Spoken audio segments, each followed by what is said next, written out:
Okay, so we're going to go to our next speakers, who are Sharon Byrne and Lierre Keith. Sharon Byrne is WoLF's, which is the Women's Liberation Front, based in the United States, new executive director. And Lierre Keith is also from WoLF, and she's been a radical feminist for 40 years. She's author of 7 books, including The Vegetarian Myth, Food, Justice and Sustainability, which has been called the most important ecological book of this generation.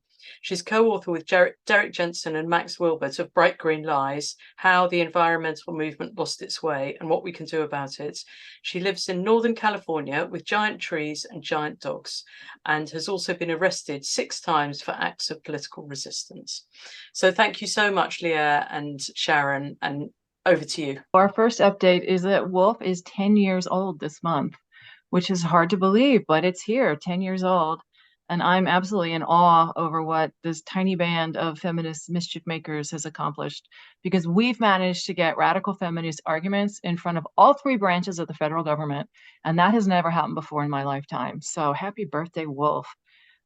So our big case right now is Chandler versus CDCR. And CDCR is the California Department of Corrections and Rehabilitation. It's the prison system. So WoLF has taken the state of California, the prisons, to court. We're representing 4 women who are currently imprisoned. And so this is just a brief synopsis of where the case is. So this law, SB 132, it let incarcerated men who self-identify as transgender or non-binary, or literally any other boutique identity that you might invent, request a transfer to the women's prison. And when this passed, over 300 men immediately requested transfer. And fully 1/3 of these men are, I'll let you guess, yes, sex offenders. 1/3 of them, sex offenders. The women are now in hell. They have experienced sexual assault, harassment, threats, and psychological trauma from these men, as anyone with any common sense could have told you. So WoLF is arguing that the law is unconstitutional, especially because it's, quote, cruel and unusual punishment. And that's language directly from the 8th Amendment to our Constitution, which protects us against cruel and unusual punishment from the hands of the state. If anyone thinks that locking women into 8x10 cells with rapists isn't cruel and unusual punishment, I just don't know what to say. So SB 132 also violates other constitutional rights, freedom of speech, freedom of religion, and also the promise we have of equal protection under the law, which was our 14th Amendment. So for all those reasons, it's unconstitutional. So then a lot didn't happen because of COVID, but there was also a report that the CDCR commissioned from a professional group that was hired, and they're called the Moss Group, and they were hired to look into how SB 132 was being implemented. And the report is worth reading if you enjoy that experience of your head exploding with rage, right? The women were called liars for speaking out about rape. And I'm going to give you a quote. So PREA is the Prison Rape Elimination Act. So anytime you hear about a PREA allegation, that's a rape allegation, or a PREA violation, it means that there was rape and the people weren't protected from it. So a PREA allegation, just hear rape allegation. And here's the quote. Quote, many believe that there has been an increase in PREA allegations made in bad faith, coinciding with SB 132. So the Moss Group claims that women's very real concern about rape is based on, quote, myths, anxiety or fear, and other times by misperceptions and misunderstanding. So it's just a misperception that he shoved his penis into her body. And this is why I will never stop fighting these wretched men and their insane movement. So the authors dismiss the rapes as, quote, rumors. They argue that women need to work harder to overcome their, quote, bias related to personal beliefs. None of the many women who have been assaulted or threatened were interviewed for the report, not one. And neither was anyone at WoLF or Woman to Woman or the other groups that are advocating for women. So that was the Moss report. Also, a bunch of men then demanded to be allowed into our case as interveners. Now, interveners are people who are allowed in as full parties. They can do anything in the case that the original parties can do. So they can file motions and briefs, they can request discovery, they're copied on all the official communications, and courts will grant petitions to intervene if the applicant has a, quote, significant protectable interest, and if the existing parties are not going to adequately represent their interests. So in this case, you've got WoLF trying to defend these women, you had the state of California defending the law that they passed, and now there's this group of men saying, yeah, but neither one of these people is in our interest. And the court does this so that it can be a more effective use of legal issues. So it's like, okay, well, now there's three people who are going to have some argument about this. Let's put them all together and see how we can sort it out in the quickest way possible. So just this Monday, these four men were granted full standing in our case, along with a group called the Transgender, Gender Variant, and Intersex Justice Project, TGJIP. That's got to be one of the worst acronyms I've ever seen. I've got no idea how you're going to pronounce that. We, on the other hand, have a really cool acronym because it spells wolf. Anyway, their legal team is the Transgender Law Center, as you might imagine, Lambda Legal, of course, and naturally the ACLU. So the American Civil Liberties Union, once upon a time, a bedrock institution fighting to protect civil rights. I have never agreed with them about everything. There's always going to be the pornography issue, but once upon a time was a long time ago. The ACLU has been completely captured by the authoritarian left. The group that was once famous for its absolutist position on free speech is now openly calling for book burnings. And I'm not exaggerating. That's on their Twitter feed. So the judge granted their petition. They're now full parties in the case. Their argument is that SB 132 needs full implementation. So the other 300 men who want in, they need to be allowed in now. Men cannot be kept out of women's prisons. Their criminal history is immaterial. Even men who are a known threat to women can't be kept out. They don't care that a third of these men are convicted sex offenders. So is it good or bad that they are interveners? Well, it's some of both. The ACLU means that this case will get way more press than we ever could have generated. They have their own little media machine. But because they're huge. And when I say huge, their budget last year was $400 million. That's the ACLU. They're literally 400 times the size of WoLF. I find myself referencing David and Goliath a lot. The thing to know is that David won. So putting men in women's prisons is not acceptable to the American public. Every time that there has been polling about this, it's an absolutely losing issue. We win. The normies are with us. So more press can only be good. Our problem is that people don't believe us. And the number of times I've had to have conversations, yeah, they really are putting men in women's prisons. And the other person says, no, that's not possibly, there's no way that's happening. No, it really is happening. Let me show you. And I show them. And I've had people cry when they've actually absorbed the information that this is in fact happening and we're not making it up. So really, the more that we can get this in front of the public, the more we're going to win. So that's good for our side, that it's the ACLU. The other thing on our side, we may or may not be calling this collection of individuals and groups the clown car. If we were calling them the clown car, here's why. The co-founder of the Transgender Law Center is one Dylan Vade. I don't know what it is about guys named Dylan. He's Dylan Vade, and this is a quote from Dylan. Get ready. Gender is much bigger than a line. It is at least a three-dimensional space, but not a Cartesian one, not a space created by three lines. There are no lines, no ordering. There's just space, an infinite space, a space that allows motion. I have gender claustrophobia and need a big space. I do not like it when people tell me I have to identify as female or male. I do not like it when people tell me that because it's not radical enough. I cannot identify as male or female.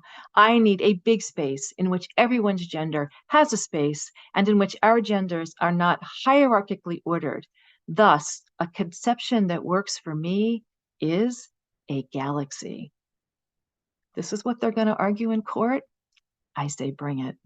So that's the Chandler case. You can read a lot more details about it, but you can read all about that on the WoLF website, including first-person testimonies from some of the women. Because when I said they're in hell, I'm not exaggerating. Okay, so the other big piece of news, we have a new executive director. Yes, Sharon Byrne. Sharon is a nonprofit and government relations expert. She's currently the president of the Santa Barbara United Nations Association, and she served as a delegate to the UN Conference on the Status of Women. She's worked on human trafficking and disaster recovery. She's also on the board of the Santa Barbara Women's Health Coalition and has been a vocal advocate for women's reproductive sovereignty, making her a perfect fit for WoLF. She's brave, she's bold, she's Sharon Byrne. I want to talk to you about two things that we're doing in the United States. One is the Women's Bill of Rights. We have this week managed to get it passed in the 4th state. So I know, right? It's amazing. So it's now, that makes Kansas, Tennessee, Oklahoma, which was August 1st of this month, and now Nebraska.